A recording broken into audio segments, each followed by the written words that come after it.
Good afternoon बच्चों। आज एक लंबे इंटरवल के बाद आपको मैं वीडियो लेक्चर देने जा रहा हूं।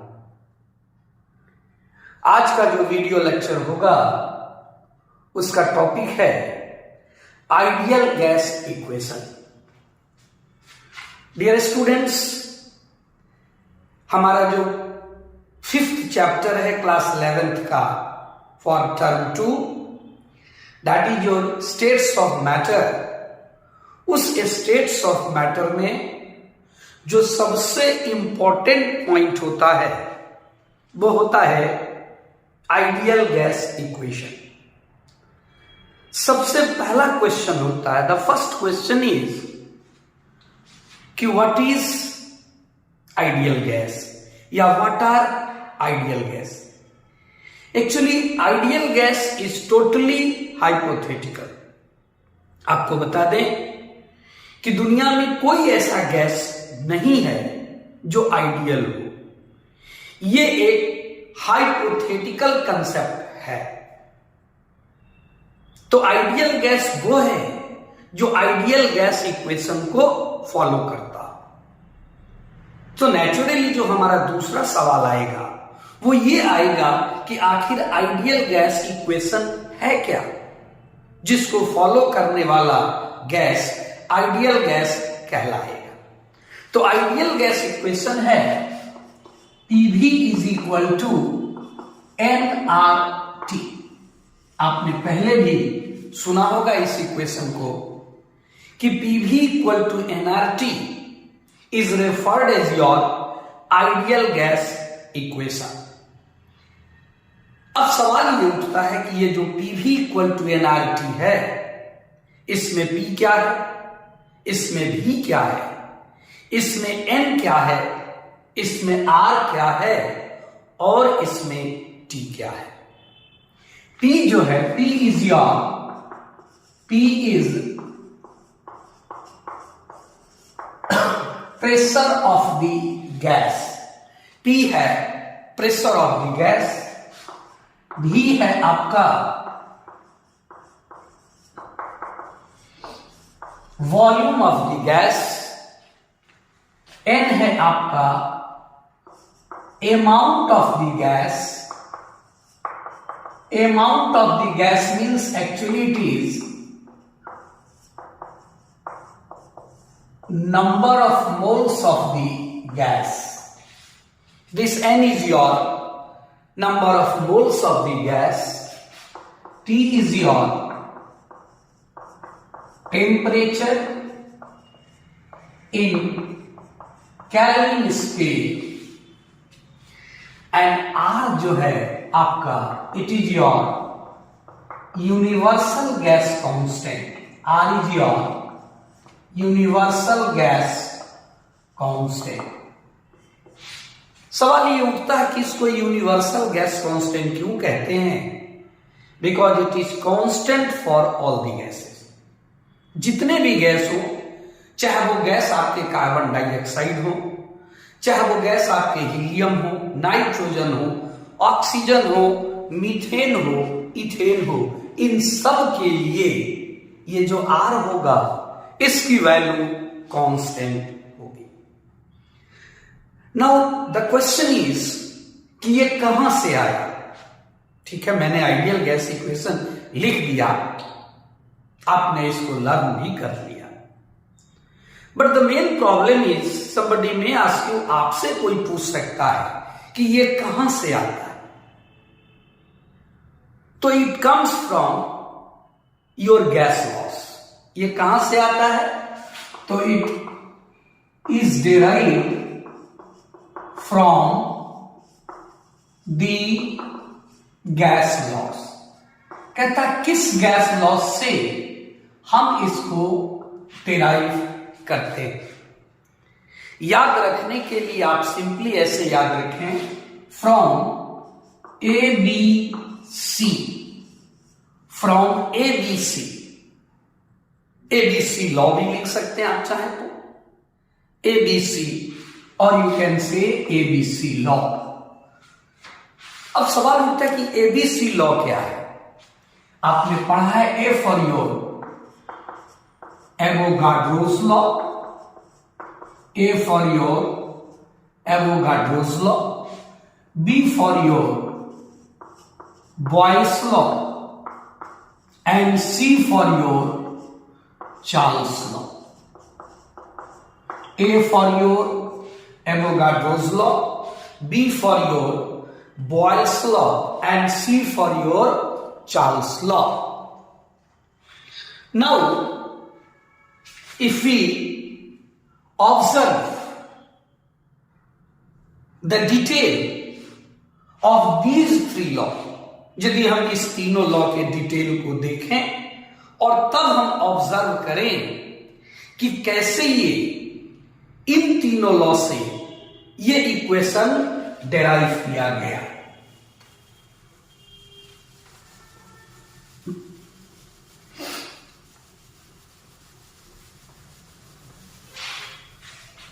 आप एवोगाड्रोस लॉ जानते हैं। Avogadro's law number 1, that is volume is directly proportional to number of moles. कब? जब both temperature and pressure is constant. When both temperature and pressures are constant, the volume is directly proportional to number of moles. ये आपका Avogadro's law है। ये आपका हो गया AL means Avogadro's law. Second is your Boyle's law, जिसको हमने BL कहा, ABCL। तो Boyle's law is volume is inversely proportional to pressure. कब? when number of moles and temperature is constant। तो ये आपका हो गया Boyle's law. The third equation is Charles law, जिसको आपने CL कह दिया। Volume is directly proportional to absolute temperature. This capital T is your absolute temperature. ये हो गया आपका चार्ल्स लॉ। तो देखिए, this is your Avogadro's law, ये आपका बॉयल्स लॉ, ये आपका चार्ल्स लॉ। तीनों मिलाकर के आपने कह दिया ABC law, Avogadro's law, Boyle's law and Charles law. अब इन तीनों को यदि आप कंबाइन करें, if you combine all these three laws,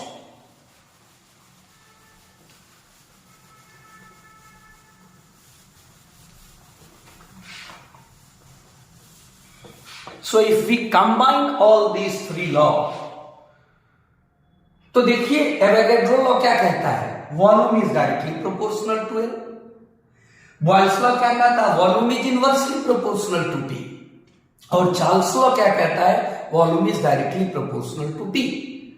after combining these three equations, we can write this implies that your volume is directly proportional to n into 1 by P into T, n into 1 by P into T, or we can write volume is directly proportional to n into T by P।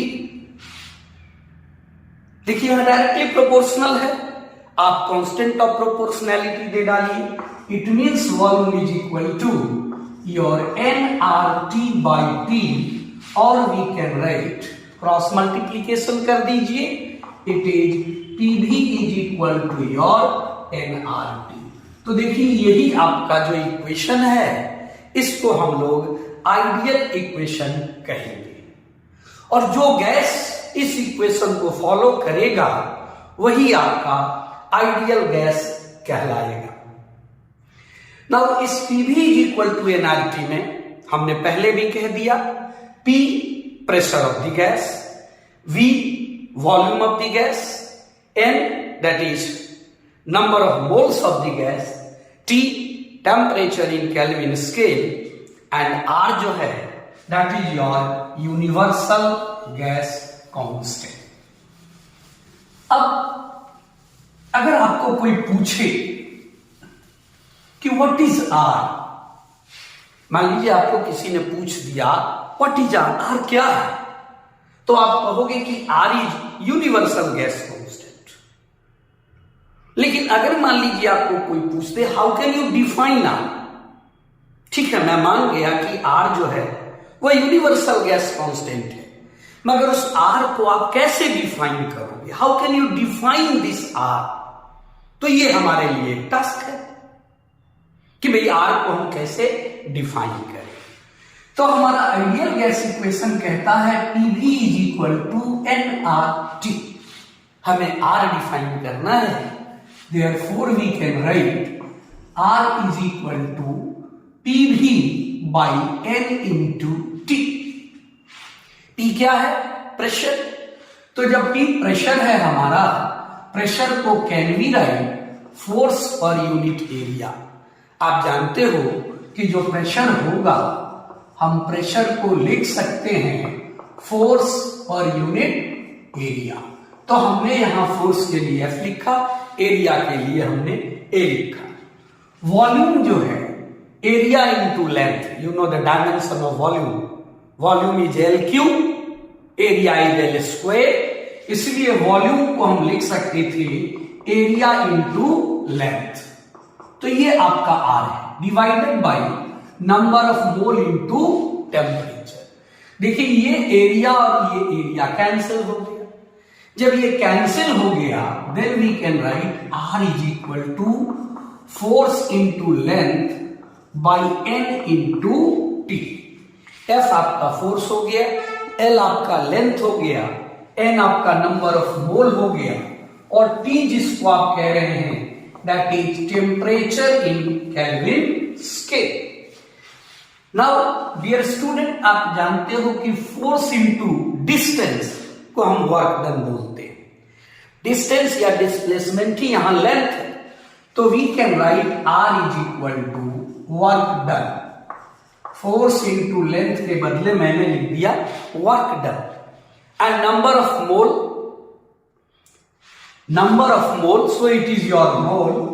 और इसके लिए temperature in kelvin we write in Kelvin, or you can write in degree Kelvin, simply Kelvin। तो आप कह सकते थे कि R is nothing, it is work done per mole per Kelvin। It's R is your work done per mole per Kelvin। तो किसी भी gas के लिए R क्या है, तो R is basically work done। ये वर्क डन है कि वर्क डन पर मोल पर केल्विन। जो वर्क डन होगा किसी भी गैस के लिए वो कांस्टेंट होगा, and that is called your universal constant. कोई भी गैस जो वर्क डन करेगा पर मोल पर केल्विन, ये हर गैस के लिए कांस्टेंट होगा, and that's why it is your universal gas constant, that is R। अब सवाल ये उठता है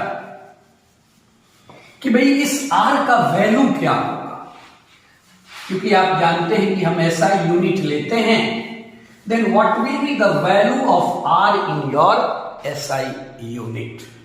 सो let us see value of R in SI unit, कि इस SI यूनिट में हम R की क्या वैल्यू लेंगे।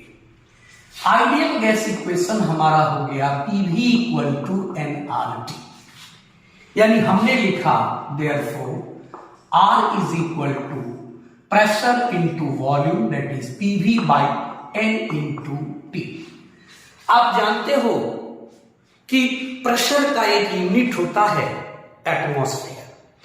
तो अगर हम इस प्रेशर को 1 एटमॉस्फेयर लिखें, volume at 1 atmosphere, you know volume is your 22.4 liter divided by number of mole, यानी अगर हम 1 मोल ले लें into temperature is your 273.15 Kelvin। आप इसको यदि आप कहोगे कि ये प्रेशर 1 एटमॉस्फेयर हमने लिया, वॉल्यूम 22.4 लीटर, नंबर ऑफ मोल हो गया 1 मोल एंड टेम्परेचर 273.15। इसको जब आप इवेल्युएट करोगे इट कम्स टू बी 0.0821। अब यूनिट दे दीजिए, ये हो गया litre, litre into atmosphere, atmosphere ये मोल, तो आप कहेंगे it is per mole, mole to the power -1, Kelvin, फिर ये हो गया per Kelvin. So this is the unit of your R. अगर मान लीजिए ये जो प्रेशर हमने लिया है, इस प्रेशर को हम चाहें तो बार यूनिट में भी ले सकते हैं। तो यदि इसको हम बार यूनिट में लेते मान लीजिए, तो ये हो जाता आपको दिस में be equal to 1 bar. 1 atmosphere के बदले हमने लिख दिया प्रेशर 1 बार। लेकिन जब हम 1 बार लेंगे तो उस समय जो मोलर वॉल्यूम है इट इज नॉट 22.4 लीटर। ये रिमेंबर करना है, आपको याद करना है। तब आपका वॉल्यूम हो जाएगा 22.7 लीटर। ये याद रहे, ये आपको जानना है कि when we use pressure 1 atmosphere, the molar volume is 22.4 liter. But if we use pressure 1 bar, then the molar volume is 22.7 liter. ये दोनों में डिफरेंस है। रेस्ट वही रहा, then 1 mole and then into 273.15 Kelvin. अब इसको जब आप इवेल्युएट करोगे, then this value will be 0.083। बाकी सेम हो गया, it is litre into atmosphere के बदले बार, देन वी हैव पर मोल एंड पर केल्विन। बहुत सारे बुक में देखिएगा कि लीटर के बदले वो एक दूसरा यूनिट यूज करते हैं, that is your decimetre cube. तो ये भी चलेगा, ये भी चलेगा, because 1 litre is equal to your 1 decimetre cube. ये आपको मैंने पहले भी बताया है, तो इसमें किसी बच्चे को कोई कंफ्यूजन नहीं होना चाहिए। Now there is another SI unit, कहता वो क्या है? आप जानते हो कि भाई आपने लिखा R equal to P into V by N into T। Pressure का जो एसआई यूनिट होता है वो पास्कल होता है, ये आप जानते हैं। तो जब आप उसको पास्कल के टर्म में लिखोगे, then it will be pressure that is 10 to the power 5 Pascal, 10 to the power 5 Pascal, और वॉल्यूम हो गया आपको 22.7 litre, number of mole that is 1 मोल, और ये हो गया 273.15। तो जब आप इसको इवेल्युएट करेंगे, इफ यू इवेल्युएट इट, अब आप देखिए यहां एक ध्यान देना है कि 10 टू दी पावर 5 पास्कल है, लेकिन जब आप इसको किलो पास्कल में लिखोगे तो कितना लिखोगे? 1000 pascal is equal to your 1 kilo pascal, then it will be your 1 kilo pascal. इस चीज को ध्यान देना है।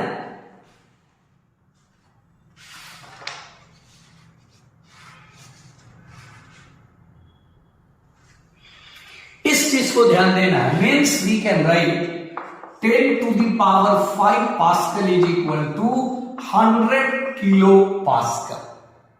तो अब आप इसको लिख सकते थे 100 kilo pascal into 22.7 litre divided by 1 mole into 273.15 Kelvin. अब कहेंगे ऐसा क्यों किया हमने? क्योंकि kilo pascal into litre is equal to joule. Actually kilo pascal into litre that is joule. तो जब आप इसको इवेल्युएट करोगे, इफ वी इवेल्युएट इट, तो ये वैल्यू आपको आर का आ जाएगा। फाइनली आपका आ गया मान लीजिए 22.7, सो इट इज योर 2270 बाई 273.15। ये वैल्यू आया, ठीक है। अब इसके यूनिट को हम देखते हैं कि भाई इसका वैल्यू क्या आएगा और फिर यूनिट क्या होगी, वो मैं यहां बता रहा हूं। See this is R is equal to, then it is your 8.314। आप इसको इवेलुएट करके देख लो, ये इतना आएगा। And kilo pascal into litre, then it will be your joule, J for joule, mole, so it is your joule per mole, and again it is your per Kelvin. So you can say this is the unit of your, this is the value of your R in SI unit. तो आपको ये देखना है कि कहां किस value की जरूरत है, उसी के अकॉर्डिंग हम लोग उसकी वैल्यू लेंगे, R की वैल्यू लेंगे। भाई हमको R ये भी लेने से काम चलेगा, कब चलेगा, जब हमारा प्रेशर एटमॉस्फेयर में हो, वॉल्यूम मेरा लीटर में हो। आर ये लेंगे जब प्रेशर मेरा बार में हो, और फिर आप वॉल्यूम लीटर में ले लिया।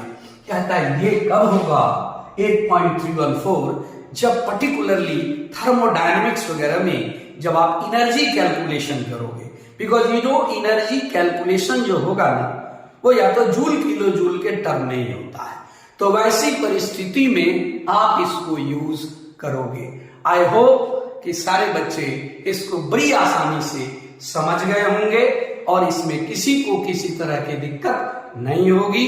You wait for my next video lecture. Thank you.